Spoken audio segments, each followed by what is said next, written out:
Hello,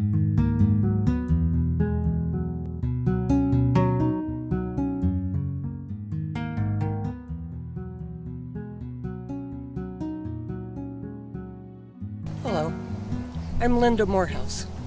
I'd like to introduce you to the Crow and Bear Vineyard's first fruits, Primitivo.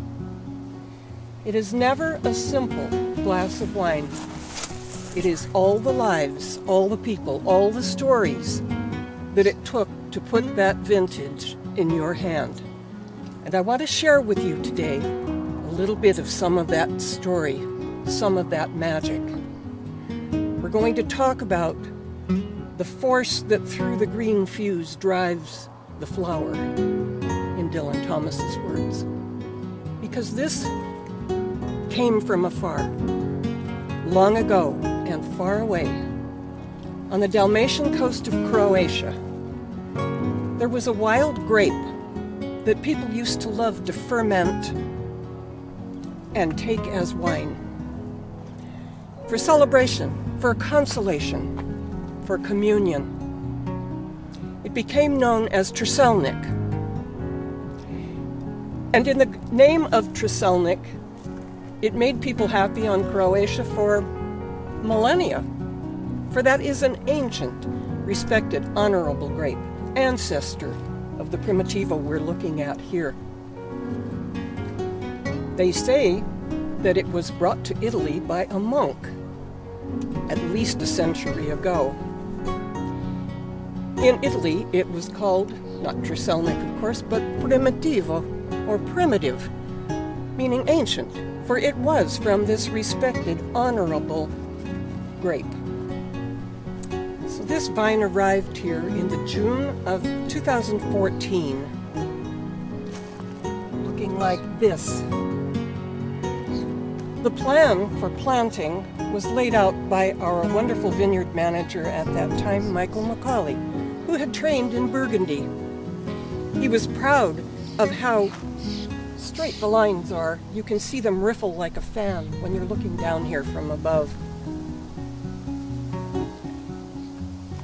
When it came time to plant these little new plantings, they came in on a big truck, and a planting crew was here, 10 or 12 men and women. Women were at least half the crew.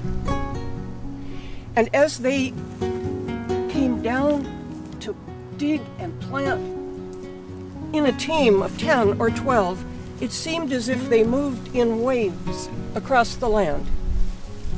Each of those people brought with them the hungers and triumphs, the dreams, the frustrations of their daily lives, and it went into the soil in that plant.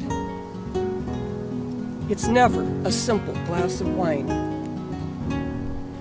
In 2015, the vine that had been allowed to run exuberantly wild, to manufacture all the carbohydrates it could, to store in the root and stem for the next season all the strength it could garner from photosynthesis from the sun.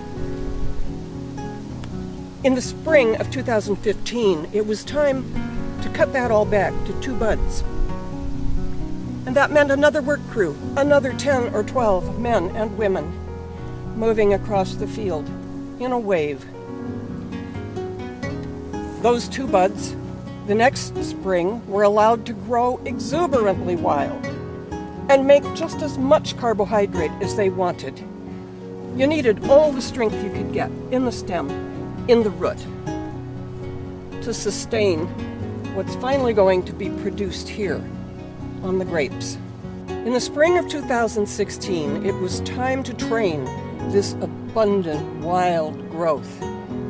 It had to be pruned back to the strongest single lateral that could be tied the second wire above the drip line, allowing 6 buds, 5 or 6 buds. From those would come the grapes. Pinioned in the sun, this vine suckers at its heart the abounding ichor to burrow root and twine tendril far past this day's wounding, arboring scaffold with such grace of green and intricate design that wreathed beam is ripening place of fruit for our sacramental wine. People come still for celebration, for consolation, for communion. And it's sharing that wine that makes everything else worth it and that brings it all into focus, all the way back through the millennia to that first wine in Croatia, Truselnik, from which came this fine Primitivo, growing here at Crow and Bear Vineyards. It's all about the wine and the joy, all the lives, all the hopes, all the dreams, all the frustrations, all the tribulations, all the celebrations, all the communions. It is never a simple glass of wine. Come and share it with us.